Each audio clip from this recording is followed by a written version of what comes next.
Oke, pendengar dimanapun Anda berada, senang sekali saya Tito Oktri bisa kembali hadir menemani Anda untuk kesempatan edisi kali ini. Pendengar, hari Minggu tanggal 7 April 2024 ya. Saya akan menemani Anda pendengar hingga tepat pukul 17 lebih 45 menit waktu Indonesia Barat dalam program Muzakara Ramadan.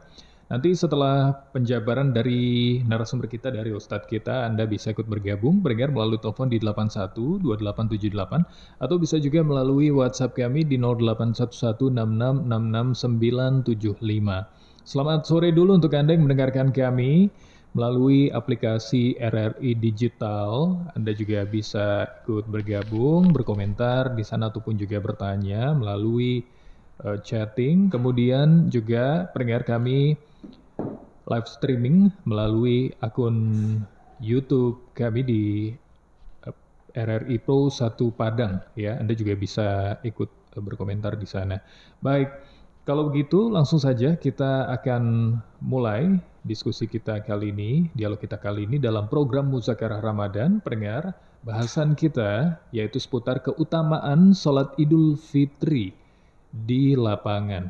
Saya akan sapa dan juga perkenalkan narasumber kita di kesempatan kali ini. Pendengar, untuk Anda ada Al-Ustadz Dr. Haji Firdaus MHI selaku dosen ilmu falak dari Universitas Muhammadiyah Sumatera Barat, anggota BHR Sumatera Barat, dan juga anggota Komisi Fatwa MUI Sumatera Barat.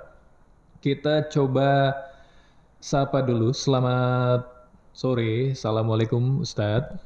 Waalaikumsalam warahmatullahi wabarakatuh. Ya, selamat sore, sore yang penuh berkah ya. Sebentar lagi berbuka. Sebentar lagi berbuka. Sehat ya Ustadz ya? Alhamdulillah sehat. Masih lancar Ustadz sampai saat ini puasanya? Alhamdulillah dengan takdir Allah ya. Memang kita bangun prasangka baik untuk lancar. Alhamdulillah sampai sekarang lancar. Amin, amin. Dan kedepannya yakin lancar lagi. Amin, amin. Tinggal beberapa hari lagi ya Ustadz ya. Oke, baik. Ustadz, bahasan kita yaitu seputar keutamaan sholat Idul Fitri di lapangan ya Ustadz. Ya, benar. Oke, baik. Sekali lagi pendengar, saya informasikan untuk Anda bisa ikut bergabung melalui telepon ataupun juga melalui WhatsApp. Silakan saja ya di kesempatan sore hari ini dalam program Muzakarah Ramadan. Nah, sekarang saya ingin beri kesempatan ke Ustadz kita, pendengar, memberikan penjelasan ataupun juga pengantar terkait bahasan kita yaitu keutamaan sholat Idul Fitri di lapangan. Silahkan Ustaz. Ya, baik, terima kasih. Assalamualaikum warahmatullahi wabarakatuh. Alhamdulillah, asyhadu an la ilaha illallah wa asyhadu anna Muhammadar Rasulullah. Rabbis syrah li sadri wa yassir li amri wahlul 'uqdatam min lisani yafqahu qawli. Salat Idul Fitri ya diutamakan di lapangan. Lalu dalam keutamaan salat Id di lapangan ya. Lapangan yang digunakan untuk salat hari raya tentu dipastikan kebersihannya dan ditentukan lebih dahulu arah kiblatnya sehingga waktu menggelar tikar itu sesuai ya. Kalau di Sumatera Barat contohnya, kalau di kantor gubernur itu ya sehari jelang Idul Fitri sudah dibentang benang pedoman bentangan tikar ya. Lalu tempat bapak-bapak, laki-laki dan perempuan juga. Nah, mengenai keutamaan salat hari raya di lapangan juga jangan lupa di samping tempat salat laki-laki dan perempuan adalah di tempat perempuan itu satu pojok disediakan khusus tempat duduknya perempuan-perempuan yang sedang menstruasi, gadis-gadis ya, bisa janda, gadis remaja atau ibu-ibu yang masih usia produktif, kebetulan dia sedang menstruasi, maka disediakanlah tempat untuk duduk di lapangan itu. Karena seruannya begitu, perempuan-perempuan yang lagi berhalangan juga diutamakan hadir ke lapangan. Ini yang belum terwujud dalam pantauan saya. Kalau himbauan-himbauan dalam ceramah sudah bahwa perempuan itu yang lagi haid juga hadirlah di lapangan untuk menyaksikan, mengikuti jalannya salat Idul Fitri yang dilengkapi dengan khutbah. Kemudian menyemarakkan nilai syiar Islam pada hari raya Idul Fitri. Nah, kapan berhari raya untuk tahun ini? Kita tentu sudah maklum pada hari Selasa besok. Kalau sekarang Ahad ya, besok Senin, terus hari Selasa dini hari pukul 1:24 terjadi ijtima' awal Syawal pukul 1:24. Ijtima' itu artinya serah terima bulan lama dengan bulan baru, karena berkumpulnya bumi, bulan dan matahari pada satu garis astronomi yang disebut dengan konjungsi. Bahasa fikihnya itu disebut ijtima'. Ijtima' itu artinya berkumpul. Nah, berkumpulnya bumi, bulan, matahari pada satu garis. Untuk apa? Membangun komunikasi bahwa bulan Ramadan hendak berakhir. Tujuannya apa ya? Kalau Ramadan hadir terus ya kita bisa super langsing lah puasa terus itu. Nah, tentu ini juga tidak diingini. 1 bulan itu sudah cukup. Lalu Ramadan Syawal mau datang untuk apa? Supaya orang bisa beridul fitri. Nah, sebelum Ramadan pergi, sebelum Syawal bertugas, ada serah terima lebih dahulu. Itu yang disebut dengan ijtima'. Terjadinya di malam hari ya, pukul 1:24.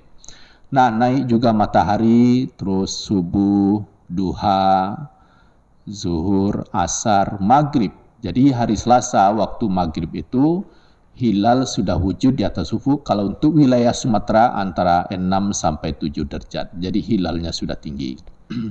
Nah, kalau begitu malamnya hari Selasa sudah maghrib, kan sudah berbuka, salat maghrib, itu takbiran. Mengapa takbiran? 1 Syawal telah masuk.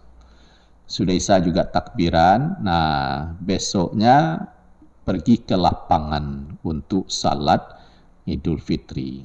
Nah, sekarang kenapa diutamakan ke lapangan? Pertama, memang Nabi mengamalkan seperti itu.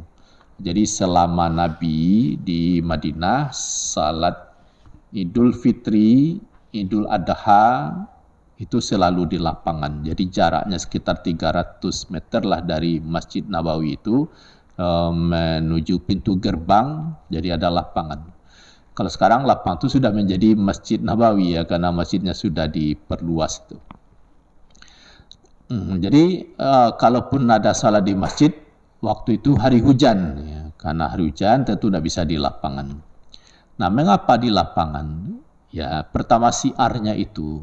Siar tua muda hadir ke lapangan, sekalipun orang yang berhalangan salat pun juga diseru untuk salat di lapangan. Artinya hadir di lapangan itu walaupun tidak salat. Jadi nanti tempatnya dipisahkan. Ini yang saya ingin sampaikan melalui muzakarah ini, muzakarah Ramadan kita yang agenda yang populer ini. Kiranya di lapangan mana saja hendaklah disediakan, digelar juga tikar 2 atau berapa ya, ada pojok untuk perempuan-perempuan duduk. Nah, mungkinlah dia berdiri saja ya, berdiri saja atau hilir mudik, karena kemarinnya kan berpuasa juga, atau dia baru datang menstruasi. Jadi supaya tidak terlihat berkeliaran, waktu khutbah sedang berlangsung tidak jalan-jalan, hendak duduk juga, maka tempatnya ini disediakan. Jadi tidak masuk pada barisan saf salat. Barisan saf salat tentu bisa putus dia. Jadi disediakan pojoknya, mau sebelah kiri atau sebelah kanan. Yang penting dia bisa mengikuti suasana Idul Fitri. Nah, terus mengapa keutamaannya itu seperti apa? Dalam hadis Nabi yang jarang diungkap ya. Ini saya temukan dalam salat berjamaah disusun oleh Profesor Dr. Handes Haji Asmuni Abdurrahman. Dia adalah pakar tarjih, juga dia sangat menguasai materi manhaj tarjih. Memang dia sudah meninggal, tapi inilah manusia meninggal, meninggalkan nama, jadi banyak buku-bukunya saya temukan. Keterangannya begini, Abu Sa'id Al-Khudri radhiyallahu anhu berkata, Rasulullah sallallahu alaihi wasallam bersabda, salat dalam jamaah menyamai 25 salat. Dalam hadis lain kan 27 ya. Jadi 25 27 itu kan pahalanya sangat tinggi jika dibanding salat sendirian. Apabila salat berjamaah di tanah lapang yang luas, lalu ia menyempurnakan ruku dan sujudnya, sampailah pahala salat itu kepada imbangan 50 kali salat. Jadi begitu besar pahalanya apabila digelar di lapangan yang disebut dengan musalla. Jadi musalla itu adalah lapangan tempat salat. Kalau bumi ini kan disebut juga masjid tempat bersujud. Cuman dalam bangunan apabila masjid itu didirikan salat Jumat maka statusnya masjid. Tapi kalau belum didirikan Jumat statusnya musalla, ya, musalla tempat salat. Tapi sesungguhnya musalla itu adalah lapangan. Jadi salat di lapangan itu pahalanya begitu tinggi. Mengapa? Karena memang perjuangan tambahannya ada, digelar bentangan tikar, sound systemnya diatur. Kalau hujan datang turun mendadak, jadi harus diperkirakan. Tapi kalau misalnya cuaca sudah nampak mendung untuk tipis harapan untuk cerah, ya tentu dari awal sudah di masjid. Jadi kenapa di lapang itu ada siar di situ ya, ada siar. Misalnya kakek nenek yang tidak kuat, betapa bahagianya dia hadir di tengah-tengah cucunya, dia diantar dengan mobil mungkin ya atau dengan transportasi yang patut, ya dia hadir agak 1 jam lebih kurang. Jadi suasana di lapang itu hadir semua usia, bahkan yang perempuan berhalangan salat pun juga hadir ya. Nah, terus etika yang dibangun lagi itu pertama ya untuk ke lapangan salat itu dengan pakaian yang indah, pakaian yang terbaik, bersih, bukan termahal ya. Jadi kalau di antara pakaian yang ada, pilih yang terbaik, yang layak untuk dipakai untuk pergi salat. Terus kalau Rasulullah ya pakainya tu dari buatan Yaman. Jadi Yaman tu sampai sekarang kan masih idola kualitas. Jadi sejak dahulu kualitasnya tu sudah terjaga. Kemudian juga pakai wewangian. Wewangian ini tentu sekedarnya ya. Bagaimana dengan perempuan ya? Itu disebut kalau perempuan tidak pakai wewangian, tapi sebenarnya boleh dipakai asal tidak berlebihan. Lebih bagus ada suasana aroma harum ketimbang tidak ya. Terus dimakan dulu, tentu tidak makan kenyang benaran ya, selevel sarapan lah. Disunahkan makan dulu. Terus kalau yang mengikutkan gadis-gadis, ibu-ibu yang sedang berhalangan, itu sudah masuk materi kita tadi. Sebab begini, kadang-kadang dalam satu rumah itu ada perempuan yang lagi berhalangan, dia mendapat tugas kerja di rumah, selesaikan ya segala sesuatu, sementara yang lain pergi ke masjid. Ini tidak, semuanya pergi ke lapangan untuk ikut. Terus Rasulullah keluar bersama semua istrinya ikut ke lapangan ya. Terus menempuh jalan yang berbeda kalau bisa. Jadi kalau misalnya ada jalan 2 ke tempat lapang tu bagus dipilih berbeda. Tapi kalau tidak, itu jalan pergi, itu jalan pulang ya boleh. Kemudian apa lagi?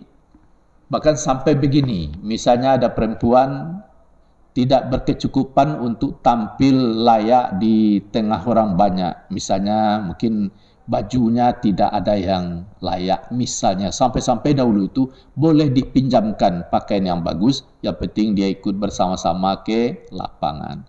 Inilah kira-kira betapa kalau ini diamalkan ya salat di lapangan, gairahnya, siarnya itu bisa dimaklumi. Kira-kira itu Tito kita bisa kita kembangkan dalam diskusi. Iya, baik itu dia pendengar.